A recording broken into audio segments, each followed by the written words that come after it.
Hello, എല്ലാവർക്കും സുഖമാണോ?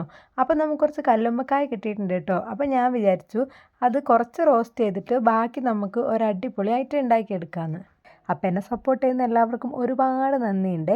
നമുക്കിത് ആദ്യം തന്നെ ഈ കല്ലുമ്മക്കായൻ്റെ പുറം നന്നായിട്ടൊന്ന് ചിരണ്ടി എടുക്കണം കേട്ടോ, അല്ലെങ്കിൽ അഴുക്കുണ്ടാവും. കാരണം നമ്മൾ അങ്ങനെ അത് വേവിച്ചെടുക്കുന്നതല്ലേ. പിന്നെ നമുക്കതിന് ശേഷം ഇതിലേക്ക് വേണ്ടത് പുഴുങ്ങലരിയാണ്. പുഴുങ്ങലരി ഒരു 8 മണിക്കൂറെങ്കിലും കുതിർത്തെടുക്കണം. എന്നാൽ മാത്രമേ അത് നന്നായിട്ട് സെറ്റായി അരയ്ക്കാൻ പറ്റുള്ളൂ കേട്ടോ. ഞാൻ അതിലേക്ക് കുറച്ച് തേങ്ങയും കൂടെ ചിരവി എടുക്കുന്നുണ്ട്. ഒരുപാട് തേങ്ങയൊന്നും വേണ്ട കേട്ടോ, ആവശ്യത്തിന് തേങ്ങ മതിയേ.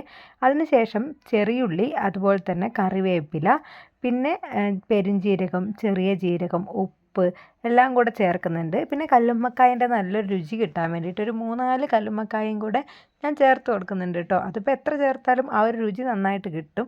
അതും കൂടെ ചേർത്തിട്ട് അരച്ചെടുക്കുക. ഫൈനായിട്ടൊന്നും അരയ്ക്കേണ്ട, കുറച്ച് വെള്ളം ചേർത്തിട്ട് അരച്ചെടുത്താൽ മതി. ഒരുപാട് ലൂസായി പോകരുത് കേട്ടോ, കുറച്ച് ടൈറ്റായിട്ട് തന്നെ അരയ്ക്കണേ. എന്നിട്ട് നമുക്ക് അതിലേക്ക് ഈ മാവ് ഒന്നുകൂടെ ഒന്ന് ടൈറ്റ് ആവാൻ വേണ്ടിയിട്ട് അരിപ്പൊടി ചേർത്ത് കൊടുക്കുക.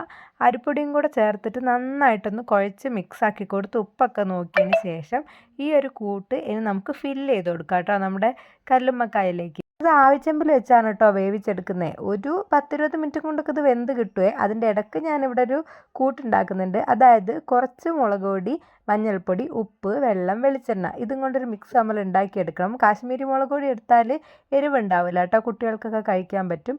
രണ്ടും കൂടെ മിക്സാക്കി എടുത്താൽ മതി. എന്നിട്ട് നമുക്ക് ഈ ഒരു വെന്ത് വന്ന കല്ലുമ്മക്കായ ഞാൻ തോലൊന്നും പൊളിച്ച് കൊടുക്കുന്നില്ല, ഇതിൽ ഡിപ്പ് ചെയ്തെടുക്കുക കേട്ടോ. അതിന് ശേഷം ഒരു പാൻ വെച്ചിട്ട് വെളിച്ചെണ്ണ ഒഴിച്ച് കൊടുക്കുക. കുറച്ച് വെളിച്ചെണ്ണ ഒഴിച്ച് കൊടുത്താൽ മതി. എന്നിട്ടൊന്ന് ഷാലോ ഫ്രൈ ചെയ്തെടുക്കുക 2 ഭാഗവും.